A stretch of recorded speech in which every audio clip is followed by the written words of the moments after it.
Welcome back to Data Center News Asia. This week, following a calendar mix-up where James turns out to be in Italy, I thought I was going to be recording with the illustrious Sir Richard Farrell, but he had to dash off to British London to finalize the audio recordings of his new book, Business Secrets of the Pharaohs. So don't forget to catch that one on Amazon and all good booksellers.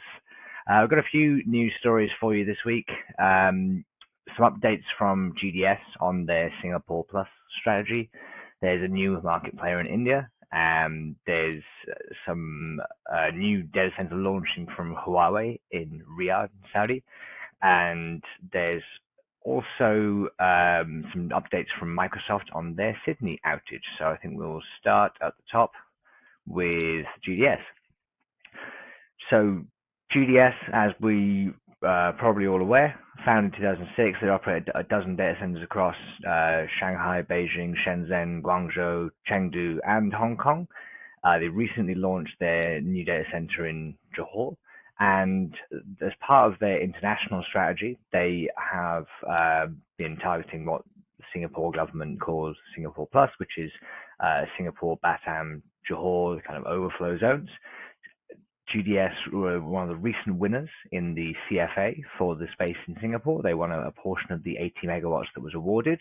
And this week, they have signed a joint venture with the Indonesian Investment Authority, or INA, which is a sovereign wealth fund from the Indonesian government. It was launched back in 2020. They had $5 billion of investment at the time. And that fund has since participated in the IPO of Mitratel, which is one of the biggest telco operators in Southeast Asia. So they're gaining a digital infrastructure portfolio, clearly something of importance to the Indonesian government, and good to see that they're recognizing digital infrastructure as a key pillar of the future success of Indonesia and its meteoric economic rise over the last 10, 15, 20 years. So at this joint venture signing ceremony, William Huang, who is the CEO of GDS, was quoted as saying that by integrating our inaugural project in Batam with synergistic projects in Singapore and Johor, we're creating a unique platform ideally configured to serve the digital economy in Indonesia and the Southeast Asia region. And they look forward to expanding this platform further into Indonesia in partnership with INA. So INA and GDS could be a real force to be reckoned with if they are able to expand, whether that's into the edge market or localities around Indonesia or into the competitive Jakarta market. But for now, they have 2 data centers planned on their site in the Nongsa Digital Park in Batam. They acquired this land back in 2021, and to be honest, it's been a little bit quiet for news stories since then. So this is probably a pretty big update, I would say. And good luck to them. There's also a second update from GDS. They've been hitting the press hard this week. Part of the Singapore Plus strategy as well. SK Ecoplant, who are one of the Korean engineering companies and contractors, they are collaborating together on a fuel cell trial for their Singapore site. Solid oxide fuel cells are the prevalent hydrogen fuel cell technology. That's the one they're going with, the SOFCs. Let's see, I'm a well-known hydrogen skeptic as a backup fuel, but Singapore does seem to have hitched its wagon to that particular avenue for getting off gas or rebranding gas, however you want to look at it. And so, it's important to have these trials in Singapore and look at what routes can be taken. And decarbonization is obviously going to be a challenge for such a high power usage and low space environment as Singapore. So let's see, there's not too much detail on what they'll be using the fuel cells for. I suspect it would be backup power, and probably the trial would be to test them against batteries. These fuel cells can also use methane and other gas fuels, so they're not going to be a stranded asset in the event the hydrogen economy doesn't develop in the way that they planned. All right, we got a new player in India. As if there were not enough players in India already. This is the hot market in Asia. China's had this well-known, well-publicized struggles in the real estate and data center market, probably a bit less publicized than they perhaps should be, but there's certainly difficulties there. India continues to go from strength to strength. Obviously, booming economy, booming population, and the demand for digital infrastructure is hungry. So this company is Anant Raj. Anant Raj is, if you're not familiar with them, I certainly was not. They are a Indian real estate developer founded in 1969. They have to date been focused across residential, commercial, retail, and hospitality properties, but they do actually own three tech parks. These three tech parks are all in the state of Haryana, which is the state on the map which is adjacent to and kind of surrounds New Delhi on three sides. So pretty key location. They're in some of the sort of what you might describe as suburbs of New Delhi. One of the tech parks actually already has a 3 megawatt capacity installation. Now they're claiming that they have a 300 megawatt pipeline. They plan to invest $1.2 billion, which is 10,000 crore. I will probably stick to dollars in my measurement, but just for those who want to use the Indian currency metrics. I mean, that is a low projected investment and build cost, I think, for 300 megawatts. Even James and I used to use the whole back of the matchbox sort of 10 $10 million to a megawatt was a rough calculation. That's obviously come down. Some of the projects in Malaysia and India seem to be near to six, but this is even lower. This is projected at $4 million per megawatt. So yeah, and this probably bodes well for India's ability to continue to become a hub of things like high compute and large volume if they can keep those build costs low and keep getting lower over time as people get better at them. They're also claiming, Anant Raj, that they have potential 50 megawatt sites in Manasar and Panchkula. I apologize if I butchered either of those pronunciations.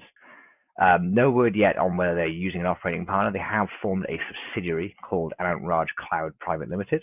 So based on the naming, that sounds like an operating type company, but I haven't spoken to the guys at Anant Raj, so no updates on how that will actually be structured. But interesting to see another player enter the Indian market. Now, it was a bit of a quiet news week in Asia. That's why I've kind of shoehorned in this launch, but I thought it was important. Huawei, a Chinese company, a huge Asia-based or Asia-launched cloud player and a big buyer of capacity across Southeast Asia as well as China. Now, it's well known that they have been looking into the Middle East as well as Africa and South America as potential markets, whether tied to the Belt and Road Initiative or whether just to their general ability to expand into markets where they perhaps aren't dealing with some of the scrutiny that Huawei have been subject to in some of the Western economies. So they launched a new data center in Riyadh. I wasn't able to get the specifics on the site. This is part of their $400 million investment over the next 5 years that they announced earlier this year. This is projected to launch a regional cloud across the Middle East, with Riyadh and Saudi Arabia being the kind of the hub location for them. We know that potentially in Saudi Arabia there's low costs of renewable power, potentially low construction costs once things get underway, plenty of land, plenty of capital, a very welcoming government. A lot of the photos that I probably have on screen right now show that there was big support for this Huawei announcement from the government, and some high-ranking officials were singing each other's praises during this. So a lot of the ingredients there to make Saudi into a potentially large-scale hub for some of the Chinese cloud players. Huawei claim that with these new developments, they'll be able to support jobs for 200,000 software developers. Not sure how they get those metrics, but equally we see those come out from when Microsoft talk about their community jobs as well, and up to 1,000 local partner companies in the Kingdom of Saudi Arabia who will be able to work through the Huawei ecosystem. So Yeah, interesting step in geopolitics. The Middle East is obviously a key battleground between the different tech giants, and Huawei seems to have a first early flag in the ground here. We know that Alibaba are also taking up space and building or taking capacity in Saudi Arabia already as well. So definitely a head start there from the Chinese cloud players. And speaking of cloud players, I've got one last story to wrap up on. This was an update from Microsoft. There was an outage in their uh, Sydney cloud zone. This was, and hang on, I didn't take the best notes on this one, but the cloud zone here was their Australia East Cosmos cluster, and half of the Azure data centers there went down. Um, they they said that five of the chillers didn't manage to restart. This was a combination of some of the automation systems, which apparently they're working with the OEM on, but also interestingly there was a staffing shortage. So Microsoft has said they were only able to have 3 staff on the night shift. They've tried to boost this to 7 temporarily, but this sounds like it could be an ongoing problem, not just for Microsoft, but uh, having 24/7 uptime and availability. So when they didn't have enough people on site to restart the chillers, they were forced to switch off the hardware in order to protect it from potentially very expensive damage. If Rich had been here this week, he would be able to tell you a lot more about how this would how this would work in the world of cooling and power supplies. But 7 of their customers were affected. They said 5 standard and 2 premium. I'm not quite sure the difference in Azure pricing.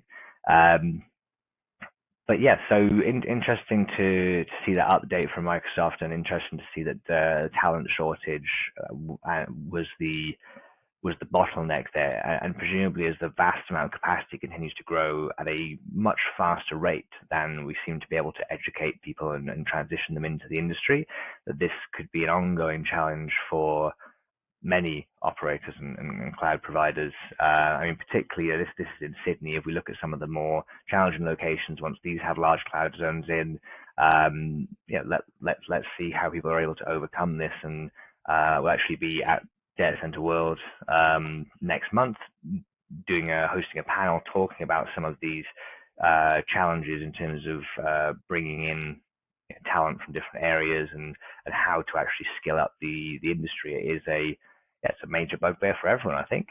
Um, well, on that note, I am going to call it a Friday here. I have regular work to do.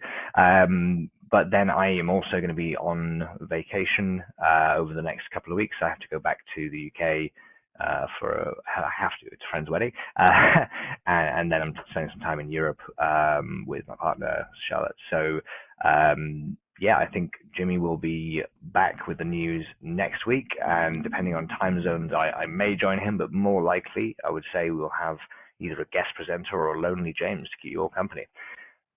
Happy Friday.